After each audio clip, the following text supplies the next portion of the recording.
When buying your first airbrush, you'll most likely come across the terms single action and double action, and these terms denote the two different trigger styles that you'll see in airbrushes. If you're wondering what these terms mean and the differences between the two, let's take a look at these two airbrushes on the table. On the right side is the Pache Talon, which is a double action airbrush, and on the left side is the Pache Model H, which is a single action airbrush. So let's start this one with the single action model, and what this means is that the trigger only moves along one axis. It only moves up and down. When I press down on this trigger, the airbrush is going to spray both air and paint simultaneously. And the really nice thing about single action airbrushes is that they're incredibly easy to use. So I have this airbrush loaded up with some paint, spraying here just over 30 psi. And you'll hear and see that as soon as I press down on that airbrush trigger, it sprays both air and paint simultaneously. If I want to stop the paint flow, the way to do this is by releasing the airbrush trigger. And again, it's just so simple to use. I press down, I get air and paint, and then I release the trigger. It stops both the air and the paint.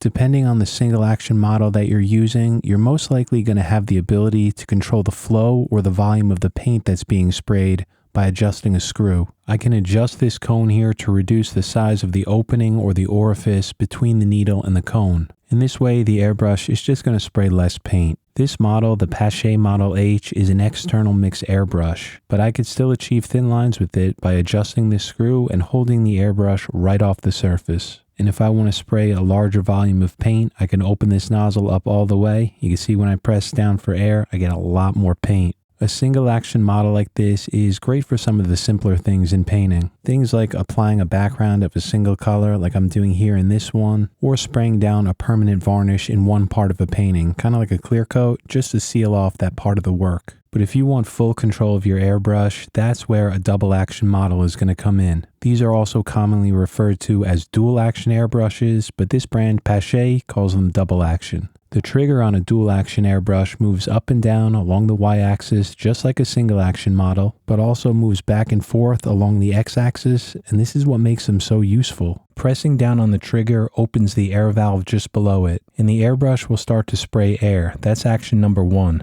While that trigger is down, I could also pull it back to retract the front of the needle from the nozzle. And so as that needle retracts, the nozzle orifice opens, and the Venturi effect from the air flowing over the nozzle pulls the paint from the paint cup, and then it atomizes it or sprays it into the air. So let me show you what that looks like in practice. You can see that I have paint within this airbrush, and I'm spraying here at around 25 psi. You'll notice that when I press down on that trigger, the airbrush starts to spray air, but no paint yet. So that's action number 1, down for air. The airbrush will only begin to spray paint when I pull back on that trigger while simultaneously holding the trigger down. And that's action number 2, back for paint. And so a double action airbrush just gives you an enormous advantage. You're always able to control the amount of paint being sprayed by the slightest movement of your trigger finger. When I want to stop the paint, I first move my trigger finger fully forward, which closes the nozzle. Only then do I lift my trigger finger up to stop the air. And that ability to start and stop the paint while you're spraying air the whole time is a huge advantage over single action airbrushes. That's why for everything that I do on this channel, 99% of the time I'm using a double action airbrush. For example, in a portrait painting like this one, I'm starting and stopping the paint over and over, just applying that paint exactly where I want it to be on the canvas. But if you listen to it, you'll notice that I never stop the air while doing this. I only stop the air after I stop the paint, so there is a bit of a learning curve for a double action airbrush. It's very easy to learn, but it's important to build up some muscle memory for good trigger technique.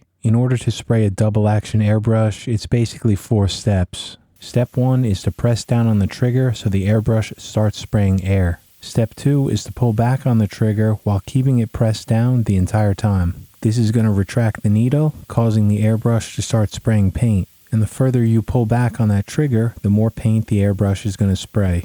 And then in order to stop the airbrush, the first thing you want to do is move your trigger finger fully forward so that the airbrush stops spraying paint, but is still spraying air. That's step number 3. And then step number 4 is to stop the airflow by lifting your trigger finger up. There's also these trigger style airbrushes, and these two are dual action. If I pull back a small amount, I only get air, but if I pull back farther, I get both air and paint. And so that's the major differences between a single action and a double action airbrush. If you're looking to buy an airbrush, my opinion, I'm always going to recommend a double action airbrush just because the control is so much greater. But with that said, don't write off single action airbrushes as inferior. They're awesome tools as well. They're just not ideal for the things that I paint on this channel. And so I do hope that this video is helpful for some of the new painters that are just getting into this. I wish you guys all the best, and I'll see you back here next Friday.